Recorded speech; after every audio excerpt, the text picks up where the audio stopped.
Messieurs, dames, bonjour. En ce soir-là, mais oui, nous connaissons-nous.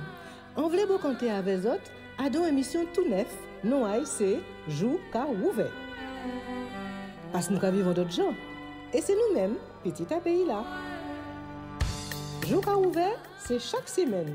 Nouvelle table zip, parole à tout le monde et causer en nous avec des invités. Écoutez les Anglais, les OP. Si les réseaux et si radio nous tombons d'accord. Vous comptez à dans les commentaires avec l'honneur et respect. En nous aller, Jou Ka Ouvert.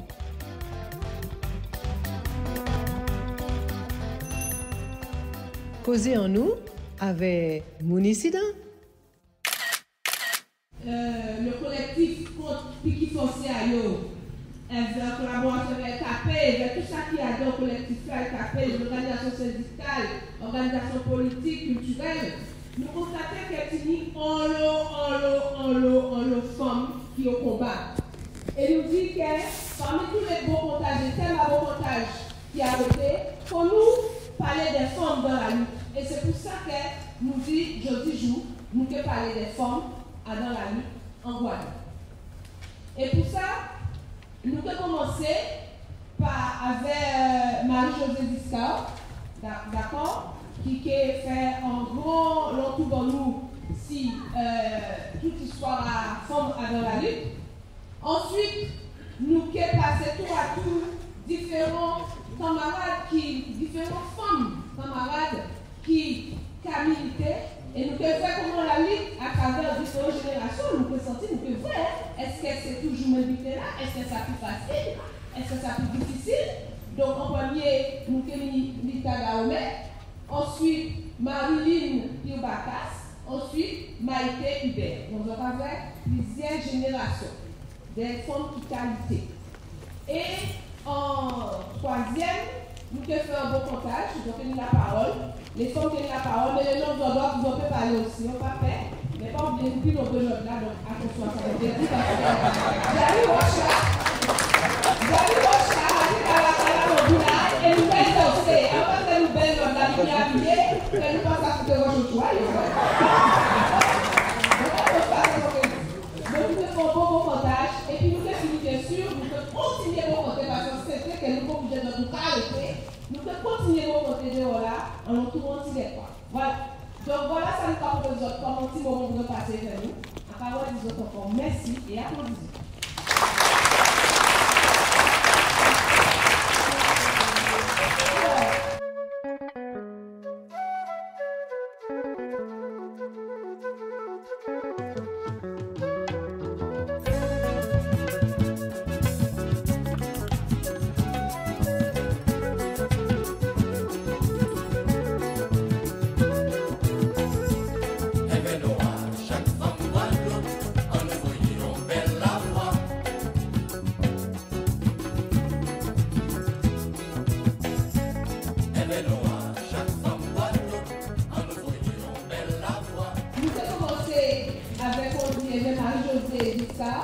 Donc, Marie-Josée Discard, en forme de bout, qui est ancien professeur, mais on va chercher toujours professeur, pas ancien professeur, qui est aussi écrivain et puis aussi son syndicaliste au sein à FED.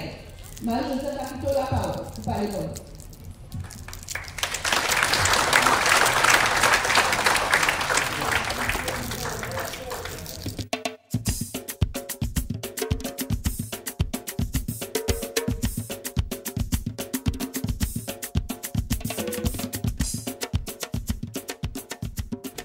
Bonsoir tout le monde et merci à ces organisateurs-là d'être invités moi.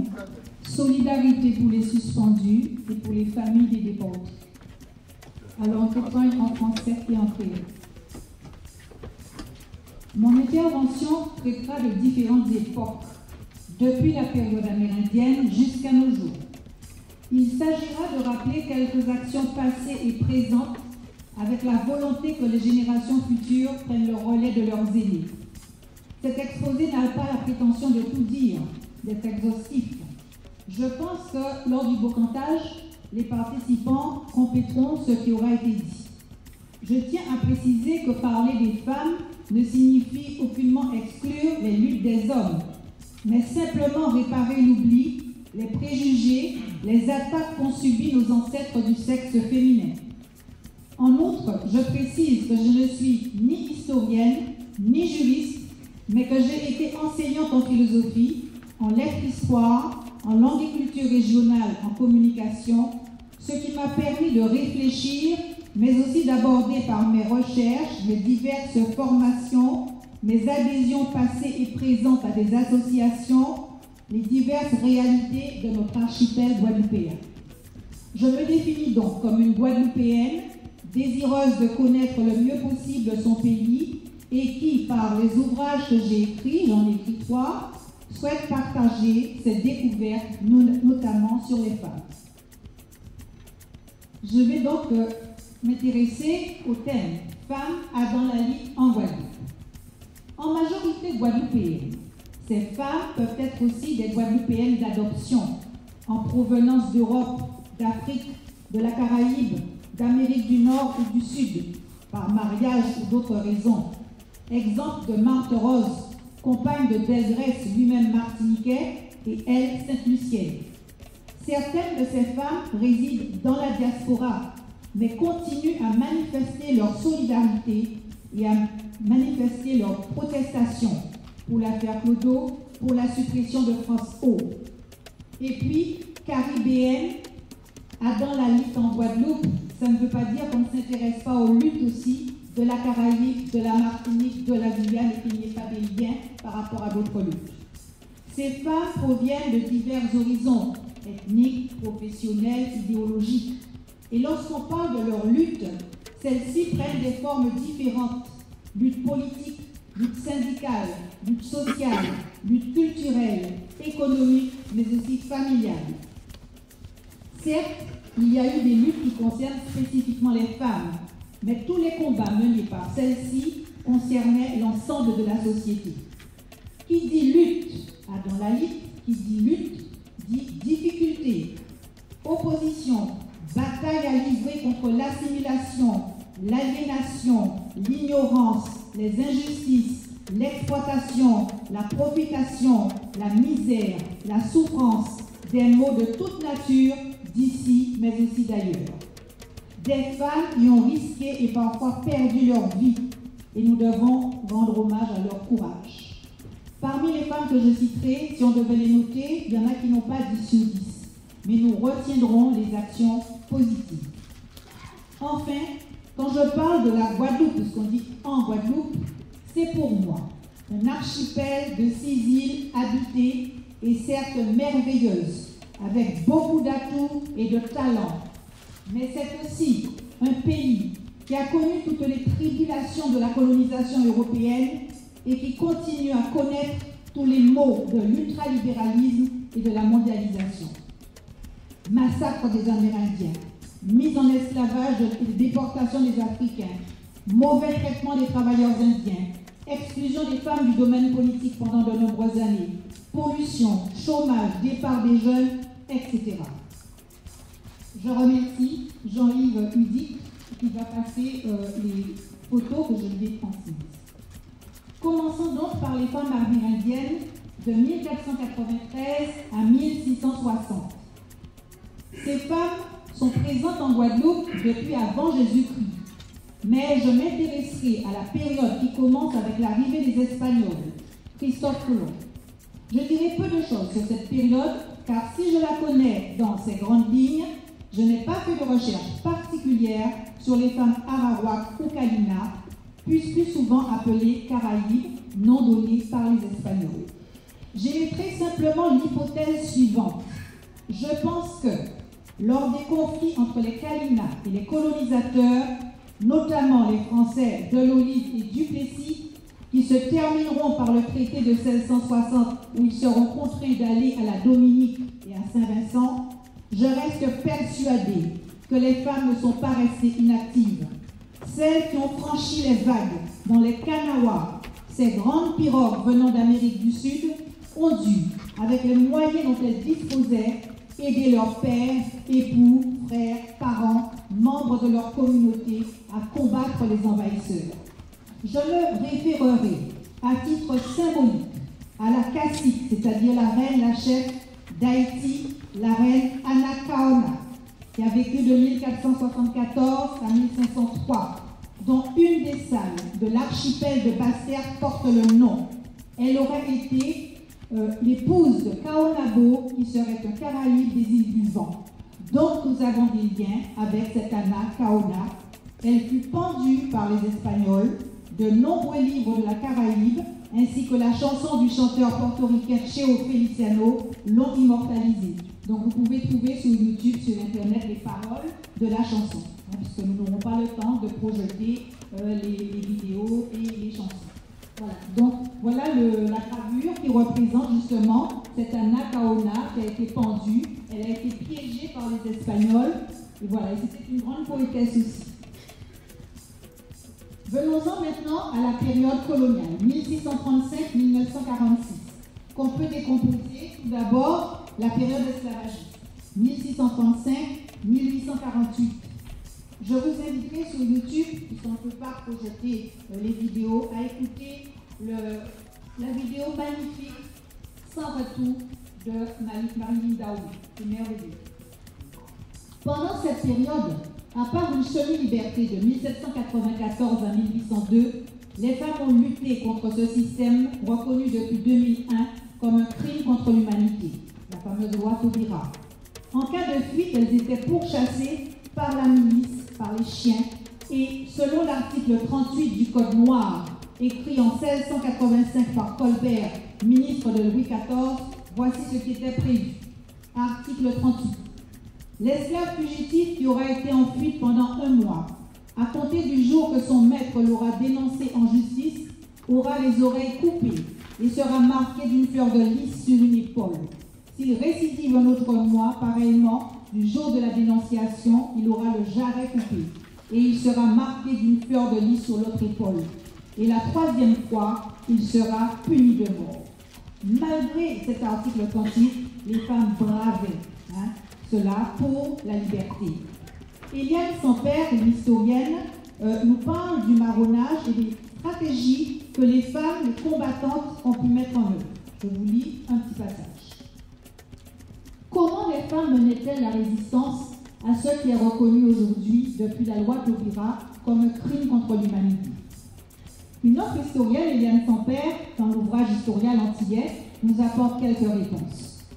Mais notre exposé serait incomplet si nous nous présentions l'autre façade, celle de la femme vaillante, courageuse, qui au lieu de conditionner ses enfants à leur état d'esclave, leur a appris à aspirer à la liberté et servir en quelque sorte de tutrice à l'émancipation. Elles ont lutté aux côtés des hommes contre la situation servile. Elles ont lutté autant que les hommes, mais l'histoire a souvent passé sous silence leur rôle dans la résistance. Les présentant même comme des collaboratrices du colon. Elle participa au marronnage, qui était la forme de résistance la plus employée, puisqu'ils étaient contraires aux intérêts du colon. Le poison, fréquemment employé pour tuer le bétail du colon, et souvent le colon lui-même, était préparé par les femmes. Et si beaucoup ont parlé de lui comme d'une arme de lâche, il ne faut pas oublier que le poison est à l'esclave ce que le fouet est au maître, une force morale. Le noir travaille, crainte du fouet, le blanc abuse moins, crainte du poison. Par la lenteur de leur travail, les mauvais soins apportés aux enfants du colon, elles montraient qu'elles n'acceptaient pas leur statut d'esclaves. Les domestiques et les concubines des colons servaient d'informatrices dans l'information. Elles écoutaient les conversations pour les relater ensuite aux autres esclaves. Elles abattaient avec un courage remarquable toutes ces tâches ingrates. On la retrouva dans toutes les révoltes qui jalonnèrent l'histoire de l'esclavage. Elle fit le coup de fusil aux côtés de son mari, de ses frères. Elle encourageait les combattants. En 1794, au fort Fleur d'Épée, c'étaient les citoyennes d'Andan et Presson qui combattaient pour la liberté. Plus tard, en 1802, la négresse Solitude, alors la Covid dit la mulâtresse Solitude, enceinte, participa au combat, aux marches, et fut finalement suppliciée. Marthe Rose Soto, compagne de négresse, maria le sabre et le pistolet, encouragea les soldats, soutint moralement négresse. Après l'évacuation du fort, elle s'égara et se fractura une jambe, et sur la potence, elle maudit les colonisateurs et supporta la mort avec un courage exemplaire. Voilà une statue justement de solitude qui se trouve aux Abymes et qui a été édifiée par Jacques Poulier, réalisée par Jacques Poulier, sculpteur guadeloupéen, et inaugurée le 27 mai 1999. Après Solitude suppliciée en 1802, Marthe Rose pendue en 1802, n'oublions pas Gertrude, pendue puis brûlée en 1822 à l'âge de 56 ans.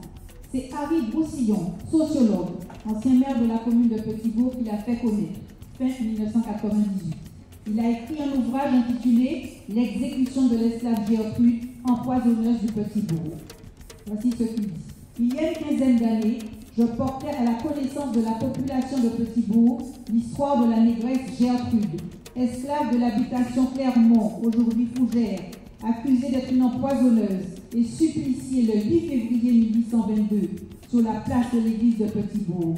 Et depuis, on parle beaucoup dans cette commune de cette Gertrude comme d'une esclave rebelle, au point qu'elle est devenue presque un personnage un peu mythique. Preuve, s'il en fallait, aux yeux des petits bourgeois, que dans leur commune aussi. On va prendre une suspension. Il y a eu des hommes et des femmes vaillants qui ont donné leur vie dans le combat pour l'abolition de l'esclavage, pour la liberté. La municipalité de Petit-Bourg a choisi l'année 1998, celle donc du 150e anniversaire de l'abolition de l'esclavage, pour rendre hommage à cet esclave martyr. Le 8 février de cette année, elle inaugurait une stèle en son souvenir, érigée dans l'ancien cimetière des Blancs, jouxtant l'église, etc. Voilà, donc la statue justement de Gertrude qui a été réalisée par Michel Rovellas et située à Petit-Bourg.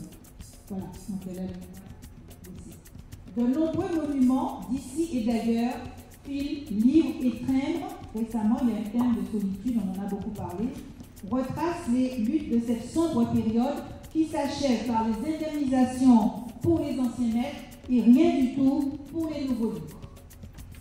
Deuxième période, après l'abolition, 1848-1946. Je retiendrai trois faits. C'est très vaste, hein? En 1928, un terrible cyclone faisait plus de 1270 morts, dont 600 à Pointe-à-Pitre et des milliers de sinistrés. Une femme, d'une générosité exceptionnelle, prenait en charge les orphelins de cette catastrophe et fondait la crèche La Goutte de lait, action de la pédiatrie sociale. Il s'agit de Mary Élysée, 1886-1971. Une résidence porte son nom dans le quartier Pointe-Croix de Bergevin. Voici la résidence, on la voit pas sur la photo, mais il y a une plaque. Les historiens Clara Palmis et Jean-Pierre Sainton indiquent l'engagement politique des femmes, surtout dans la mouvance socialiste du début du XXe siècle. Je cite. Clara Palmis, dans le bulletin de la Société d'histoire de la Guadeloupe numéro 154, nous apprend que les femmes guadeloupéennes ont pris une part importante dans les luttes idéologiques de cette période. Bien que n'ayant pas le droit de vote, elles s'intéressaient à la situation des femmes, s'investissaient dans la mouvance du Parti socialiste, dans des sociétés féminines au nom significatif comme la Société des vraies filles de Schellcher, dont la présidente fut Mme Amélie Césaire, la Société des filles de la Victoire, les vraies filles de l'avenir, le groupe des jeunes filles socialistes. Citant l'émancipation, l'organe du Parti socialiste guadeloupéen qui annonçait les réunions du groupe de femmes socialistes de Pointe-à-Pitre, elle nous informe que celles-ci se tenaient en général tous les dimanches à 3h de l'après-midi au siège social du groupe, 7 Faubourg Henri IV. Les demandes d'admission et de correspondance devaient être adressées à la citoyenne Antonia Erlas. Et enfin, citant Jean-Pierre Sainton, historien, elle signe des articles dans la presse socialiste, diffuse le journal, intervient dans les conférences et surtout préside les fêtes et manifestations du mouvement. La direction et la rédaction du journal Pointe-à-Pitre étaient confiées à Mme Marie-Paul et à la veuve Pierre, avec la collaboration des demoiselles Christine Germaine, Augustine Jean-Baptiste, Victoire Lazare, Clémence André, Noémie Charlemagne et Dame Tangalas. Troisième fait que je souligne dans cette période, c'est pendant la Seconde Guerre mondiale. De 1939 à 1945, la Guadeloupe a connu une période appelée le temps serein. Les femmes participèrent à la résistance et à la lutte contre le nazisme d'Hitler. Certaines partirent via la Dominique rejoindre les combattants partisans du général de Gaulle, ce fut la dissidence. Alors, voici ce que Eliane Samper dit. Ceux qui partent sont des hommes jeunes, forts, volontaires. Ce sont aussi quelquefois des vieillards, des femmes qui veulent accompagner leurs époux ou leurs concubins, qui cèdent à l'esprit aventureux, préférant braver l'océan que de subir les privations et les exactions des autorités. La traversée comporte de nombreux risques. Beaucoup de canots chargés de femmes, d'enfants, de vieux et de jeunes rencontrent d'innombrables dangers avant d'atteindre les rivages de la Dominique. Quelquefois, ce sont des ennuis avec le propriétaire de l'embarcation, car tous ne sont pas désintéressés. De nombreux dissidents racontent qu'ils ont dû faire usage d'armes ou de violence pour obliger certains pêcheurs à les conduire à bon port plutôt que de les jeter à la mer. De nombreuses embarcations trop chargées ont coulé à pic, quelquefois à quelques brasses libres. Alors, j'ai lu récemment un petit livre que je vous recommande qui s'appelle « Moi, Jamina, adolescente en temps serein », de Claudine Azaël Ambrosio, qui a recueilli les témoignages de sa mère, qui était jeune à l'époque de Sorin, et elle dit ceci. Mais tout d'un coup, ma mère se redresse et m'ajoute fièrement, mais je dois te dire que des femmes aussi sont parties. J'en connaissais, Réjeanne, Suzanne, cette dernière étant rejointe par son mari quelque temps plus tard. Une autre amie de ma mère est venue en larmes un matin pour nous annoncer que ses parents étaient partis eux aussi. On a appris par la suite qu'ils étaient arrivés à Roseau en Dominique avant de regagner la France. On voit que les femmes se sont aussi mobilisées pour défendre la liberté. Parlons maintenant de notre époque, que j'appellerai une colonie départementalisée, qui est l'expression de mon ancien collègue Raoul Serva. La Guadeloupe devient donc département, région ultra-périphérique de l'Union européenne, puis elle intégrera provisoirement des institutions de la Caraïbe comme l'AEC et l'OECS. On va à présent. Premier événement à noter, le 14 février 1952, lors d'une grève des ouvriers de Gardel au Moule, les CRS tirèrent sur les grévistes. C'est le massacre de la Saint-Valentin.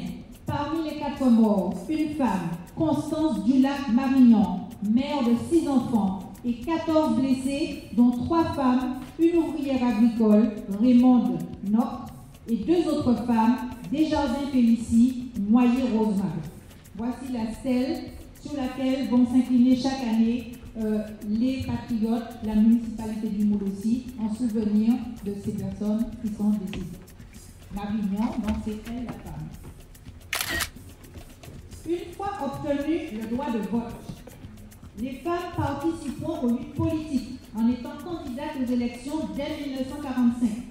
Les pionnières sont, alors imaginez que ce n'était pas facile avec le machisme à l'époque, Gertie Archimède, née à Mornalo en 1909 et morte à Basse-Terre en 1980. Première avocate de la Guadeloupe, conseillère générale, députée, maire adjointe puis maire de Basse-Terre. En 1948, elle rejoint le Parti communiste français qu'elle représentera dans de nombreuses conférences à travers le monde. Militante féministe, elle crée en Guadeloupe la Fédération des femmes françaises qui deviendra l'Union des femmes guadeloupéennes avec pour objectif l'obtention de l'application de la sécurité sociale et du droit à la retraite pour les femmes guadeloupéennes. Voici Gertie Archimède.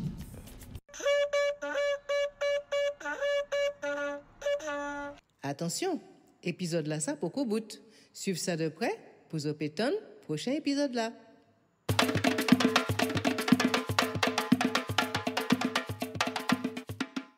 Jouka ouvert écouter, Jouka ouvert garder, Jouka ouvert yeux, jour ouvert. Jouka ouvert écouter, Jouka ouvert garder, Jouka ouvert yeux, jour ouvert. Jouka ouvert.